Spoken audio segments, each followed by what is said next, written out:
So now àwọn Lárúbáwá bí wọ́n ṣe tàn káàkiri nìyí tó yá sí pé a ní láǹfààní àti sọ ọ̀pọ̀lọpọ̀ ọ̀rọ̀ lórí ẹ̀ torí ibi tí à ń lọ but láti lè ṣe ní àkótán a wá rí wípé látara àwọn cartoon ibẹ̀ ni a ti rí wípé tí wọ́n bá ní talent tó kọ́kọ́ sọ èdè Lárúbáwá so àwọn ẹnu àwọn àfọ́ onítàn ó kò yí pé Yaruba bun cartoon huwa awwalu mutakallimi bil arabiyya òun lẹ́ni tó kọ́kọ́ sọ èdè Lárúbáwá so síwájú kan tó bí Ànábì Muhammad. So now tí a bá wá lọ bẹ́ẹ̀ àwọn kan wá ní ọ̀dà tó bá yẹ sí pé Yaruba ọmọ cartoon ló kọ́kọ́ sọ èdè Lárúbáwá tálá lè pè ní àkọ́kọ́ ọmọ kéwú ẹ̀ àbí ọmọ akẹ́kọ̀ọ́ ẹ̀ tó jẹ́ student ẹ̀ so ẹnu wọn á kò yí pé tí wọ́n bá níta ni ọmọ kéwú ẹ̀ ká sọ yí pé Ànábì Ismaila so ọmọ Ànábì Ibrahim so huwa awwalu tilimid òun ni àkọ́kọ́ ọmọ kéwú rẹ̀ tó yá sí pé ó sọ èdè Lárúbáwá nínú àwọn ọ̀ràn jùrìhómù so dẹ̀ni Yaruba yẹn náà wà. Now tí a bá wo ìtàn tí a sọ fún wa yìí yóò wá yé wa yí pé so èdè Lárúbáwá ìrìn àjò rẹ̀ ó jìn ó dẹ̀ ti ń bọ̀ tipẹ́tipẹ́. Ọlọ́run sọ nínú súrà kan nínú súràtù Ibrahim Ọlọ́run sọ pé wa ma arsalina min rasulin àrán àti pé àwọn Ọlọ́run àrán òjíṣẹ́ kan níṣẹ́ illa bilisani qaumihi àfi ká fi èdè tó gbọ́ èdè tó lè fi bá àwọn èèyàn rẹ̀ sọ̀rọ̀ èdè tó lè fi bá àwọn ẹbí rẹ̀ sọ̀rọ̀ èdè tó lè fi bá àwọn tá a bá rán sí sọ̀rọ̀ èdè yẹn náà láàfin rán liyubayyina lahum kó lè bá a lè ṣe àlàyé èdè yìí fún wọn. Now kí ló wá dé tó ṣe pé tí wọ́n bá ní kàn define mahiya lugatul arabiyya pé ẹ define what is Arabic language a wá rí wípé wọ́n á máa define ẹ̀ fún wa wípé al-lugatul arabiyya pé lugatun samiya wípé èdè Lárúbáwá o òun ni èdè ọkùnrin kan tí ń jẹ́ Sáàmù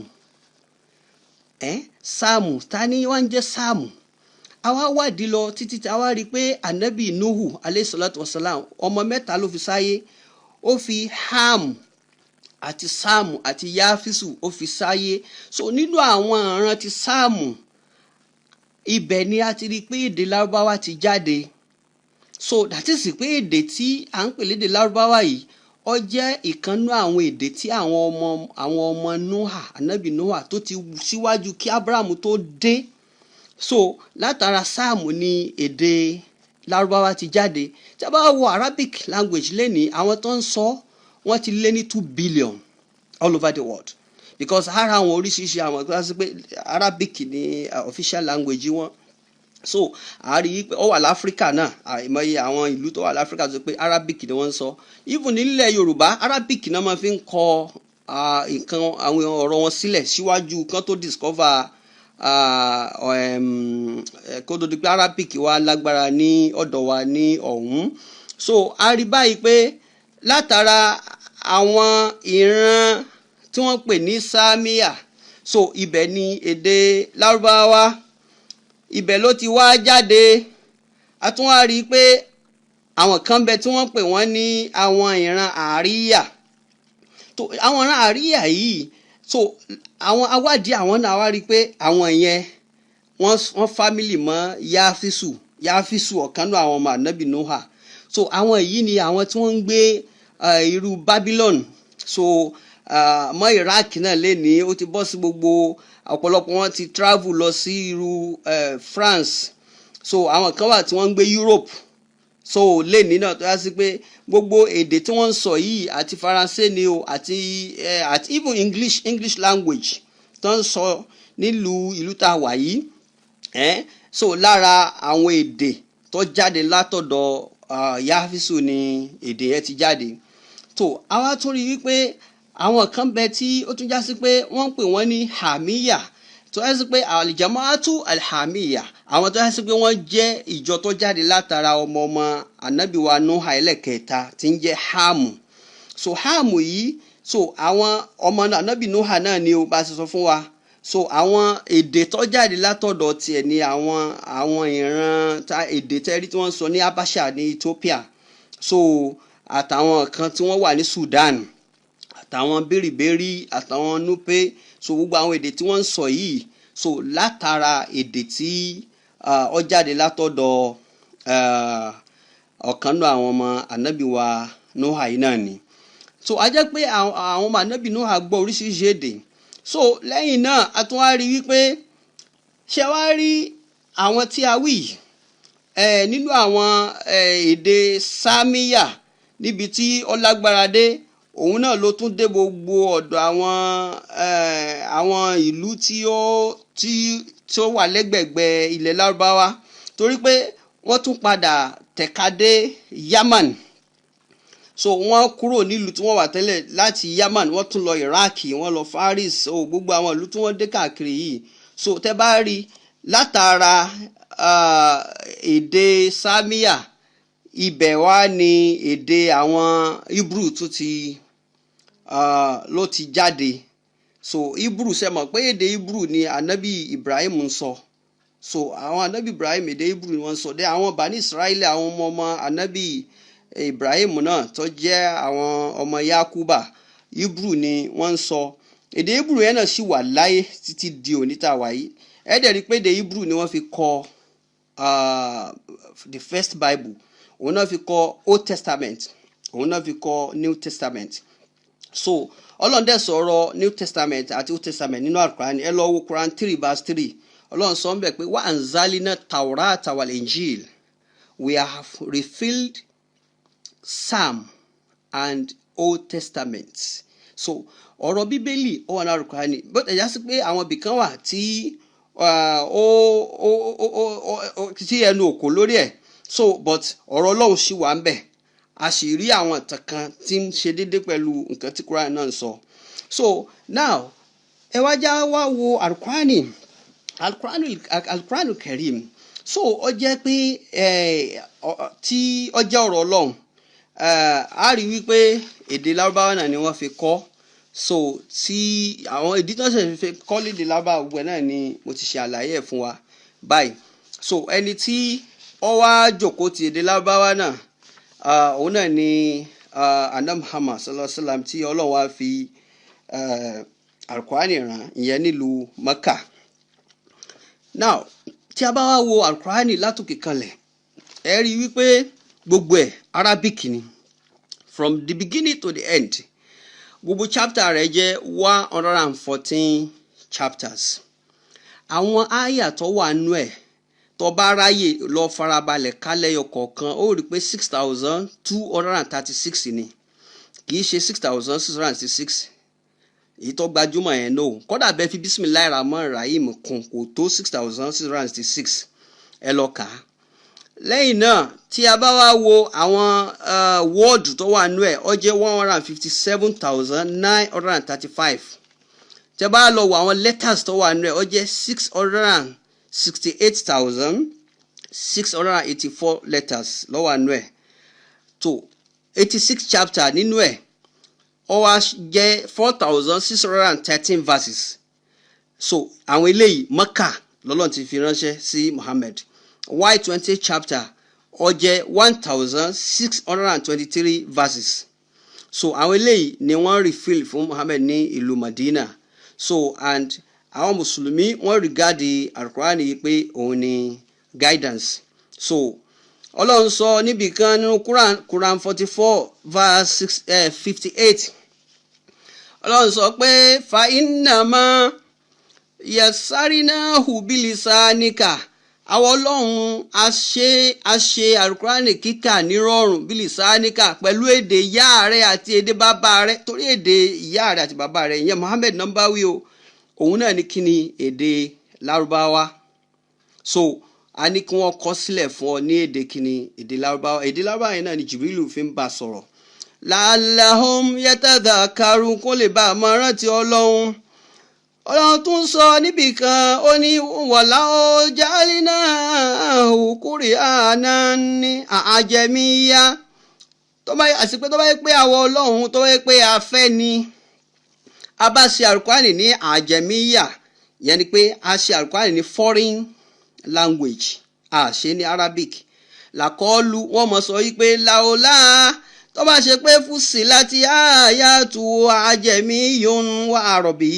arabiyyun tó yẹ pé ká ní wọ́n bá ṣe ní foreign language kò bá dáa àbá tẹ̀lé ṣùgbọ́n wáyé tí wọ́n ṣe ní Arabic wáyé tí wọ́n kọ Al-Qur'an kalẹ̀ ní Arabic wáyé táwọn mùsùlùmí tó kéwú ni wọ́n mọ̀ fi ẹ̀kú mọ̀túmọ̀ kẹtẹ́ ń wí náà ẹ bá fẹ́ kírun àìmọ̀sí Arabic ẹ bá ní sọ̀rọ̀ ẹ̀mọ̀sí Arabic ẹ̀kú mọ̀túmọ̀ kan tí ẹ̀ ń sọ ìyẹn níjọ́ òun nu o nísìn àwọn mùsùlùmí náà ti ṣiṣẹ́ gidi because today Quran has been translated to about 7,000 languages so and mo sọ fún wa àwọn mùsùlùmí wọ́n tó about 2 billion àyẹn mùsùlùmí ní àgbáyé lẹ́ni so Quran wọ́n ti translate káàkiri but ó jẹ́ ìbànújẹ́ fún wa pé àwọn tí wọ́n kọ́ ṣiṣẹ́ lórí translation Quran yìí sí àwọn èdè míì from Arabic wọn kì í ṣe mùsùlùmí ayé rí i pé Robertus Catinensis òun ló kọ́kọ́ translate Quran from Latin language ní nǹkan bí about 1143 ló ṣe translation Quran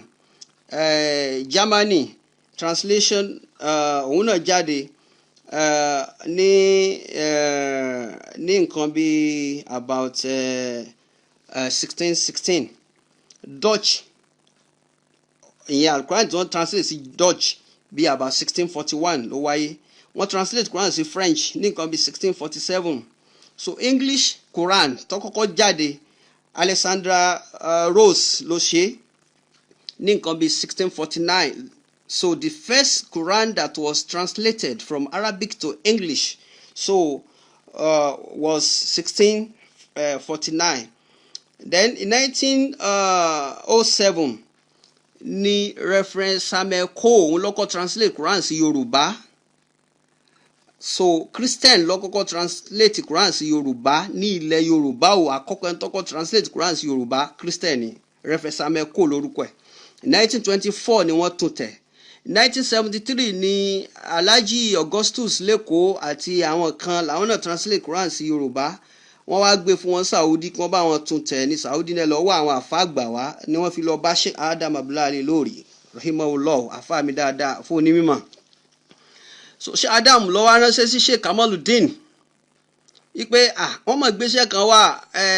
Alhaji ẹja jọ bá wọn yẹ̀ wò so ni Sheikh Kamaluddin náà fi wà involve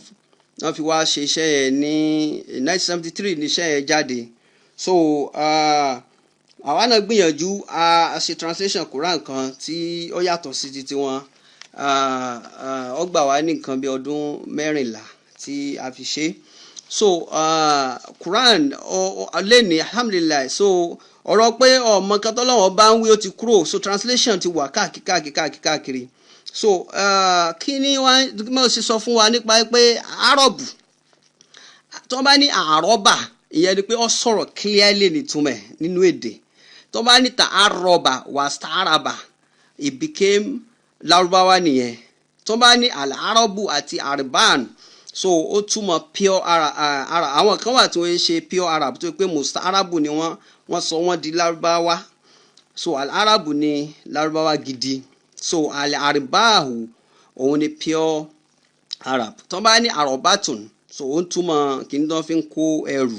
so arabiyun Arabic so al-arabiya Arabic tàbá ní al-lugatul arabiya ìyẹn ni pé èdè Lárúbáwá wà very complicated gidigidi tó ó tún ní masculine bẹ́ẹ̀ ló ní feminine tẹ́bá ní kọ́làmùn a pen so that is masculine so feminine ni kò sọ pé dabasa lágbèjúwe stapler so tóró ti ní ta lẹ́yìn ta akuri so kurisiyun so àga níjẹ́bẹ̀ so masculine tó bá ní gasala that is washing machine so feminine so arabiyun so Lárúbáwá ọkùnrin nìyẹn tó bá fẹ́ sọ pé Lárúbáwá obìnrin ó ní arabiyatun so tó bá fẹ́ ní miftahun kọ́kọ́rọ́ níjẹ́bẹ̀ so masculine so feminine ni tó bá lápèjúwe ni o kò sọ pé hakiba ìyẹn báàgì tí wọ́n fi ń kó ẹrù so gbogbo àwọn àlàyé tá a ṣe fún wa yìí yóò jẹ́ kó yé wa yí pé èdè lárúbáwá èdè kan ni tó lágbára púpọ̀ torí pé ó máa ń yí káàkiri ló jẹ́ kan pé ní àrọ̀bíyà ni. Ọlọ́run wá ń sọ nínú súrà tí à ń kà lọ́wọ́ yìí wípé inna anzalnahu àwọn Ọlọ́run la sọ alukurani la fi ọ̀rọ̀ ọnu rẹ̀ ránṣẹ́ sí rẹ̀ Muhammad arabiyyan ní èdè lárúbáwá la'allakum ta'qilun kẹ́lẹ́ bá ṣe làákàyè ló jẹ́ kí a mú wá lédè lárúbáwá. Nahnu nakussu alayka àwa fẹ́ sọ ìtàn fún ọ. Nahnu nakussu alayka àwa sọ ìtàn fún ọ. Ìtàn ta ni? Alayka ahsanal qasas ìtàn tó dáa jù bima awhayna ilayka kìí ṣe ìtàn tí ó jẹ́ ìtàn irọ́ àmọ́ bima awhayna ilayka pẹ̀lú wá ìtàn àmọ́ fi ránṣẹ́ sí ẹ hadal Qur'an gbogbo ìtàn tó wà ní Al-Qur'ani.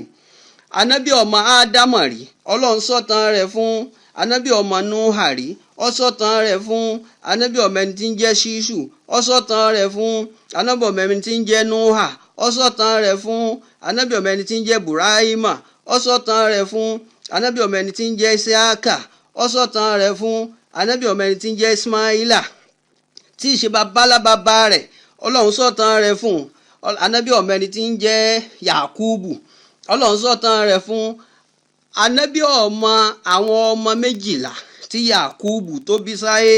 ṣùgbọ́n ó wá sọ̀tàn ọ̀kan nù wọn ṣoṣo tí í ṣe ànábì wa Yusuf.